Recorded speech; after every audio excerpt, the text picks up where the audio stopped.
നമ്മുടെ ക്ഷേമത്തിലൊക്കെ ഒരുപാട് തൊഴിലാളികൾ ഉണ്ടാവും. അവരൊന്നിപ്പോൾ മുസ്ലിം ലീഗ് ആയിക്കൊള്ളുന്നില്ല, ആണോ? പല വിഭാഗത്തിൽപ്പെട്ട ആൾക്കാരുണ്ടാവും. അവരെ സഹായം നമുക്ക് കിട്ടണം. പഞ്ചായത്ത് തെരഞ്ഞെടുപ്പിലൊക്കെ ഒരു വോട്ട് 2 വോട്ടിനായിരിക്കും പലപ്പോഴും നമ്മുടെ സ്ഥാനാർത്ഥികൾ പരാജയപ്പെടുക.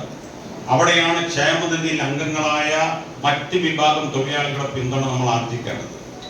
അവരോട് കേരളത്തിന്റെ പൊതുവായ രാഷ്ട്രീയം പറഞ്ഞു കൊടുക്കണം. കേരളത്തിൽ മാത്രമല്ല, ഇവിടെ സൂചിപ്പിച്ച പോലെ നമ്മുടെ നാട്ടിലും ലോകത്തുമൊക്കെ ഉയർന്നുകൊണ്ടിരിക്കുന്ന സവിശേഷമായ രാഷ്ട്രീയ സാഹചര്യങ്ങളെ കുറിച്ച് നമ്മൾ അവരോട് സംസാരിക്കണം. കേവലം നമ്മുടെ ആവശ്യങ്ങൾ മാത്രമല്ല, ഈ നാടിന്റെ കുറെ ആവശ്യങ്ങളുണ്ട്, നാടിന്റെ കുറെ പ്രശ്നങ്ങളുണ്ട്. ആ പ്രശ്നങ്ങളൊക്കെ തന്നെ ഉയർത്തി കാണിക്കുകയും അതിനെതിരായി രംഗത്ത് നിൽക്കുകയും ചെയ്യുന്ന ഒരു സംഘടനയായി നമുക്ക് ഇനിയും അതിവേഗം മാറേണ്ടതുണ്ട്. രാജ്യത്ത് നടക്കുന്ന ഒരുപാട് സംഭവങ്ങളൊക്കെ നിങ്ങൾക്ക് ശ്രദ്ധയിൽപ്പെടുന്നുണ്ടാവും. ഇപ്പൊ 2-3 ദിവസമായിട്ട് നാട്ടിൽ ചർച്ച ചെയ്യുന്നൊരു ഏറ്റവും പ്രധാനപ്പെട്ട കാര്യം എന്താ? ക്രിസ്ത്യൻ കന്യാസ്ത്രീകളെ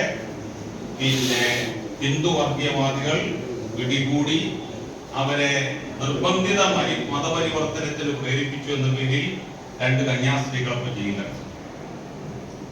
ഈ ക്രിസ്ത്യൻ സഭകൾക്ക് ഇടക്കാലത്തൊരു സ്വഭാവം ഉണ്ടായിരുന്നു. ഇടക്കാലത്തൊരു സ്വഭാവം എന്ന് വെച്ചാൽ BJP ആണ് അവരെ രക്ഷ എന്ന് തോന്നിയ ആൾക്കാരാണ്. അടിക്കടി കിട്ടിക്കൊണ്ടിരിക്കുമ്പോ അവർക്ക് നല്ലവണ്ണം ബോധ്യപ്പെടുന്നുണ്ട് BJP ഞങ്ങളുടെ ശത്രുവാണ്.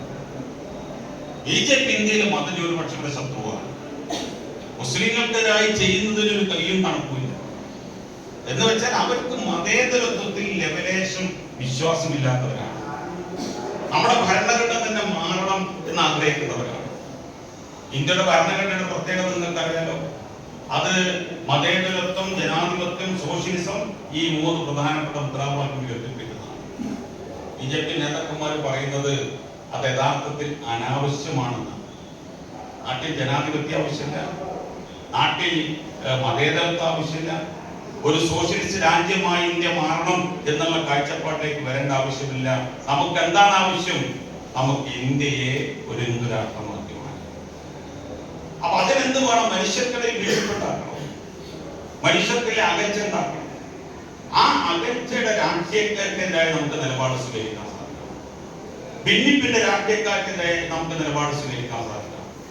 ഈ കേന്ദ്ര ഗവൺമെന്റ് ഇപ്പോ ഇങ്ങനെ പോയാൽ ഏതാനും ദിവസത്തിനുള്ളിൽ തൊഴിൽ നിയമങ്ങളിലുള്ള മാറ്റങ്ങൾ അംഗീകരിക്കാൻ പോകും. ആ മാറ്റങ്ങൾ അംഗീകരിച്ചു കഴിഞ്ഞാൽ അപ്പൊ ഡിസൈബോടെ പറഞ്ഞ മാതിരി കേരളത്തിലെ കർഷക തൊഴിലാളികളൊന്നും ബാധിക്കാൻ പോകുന്നില്ല.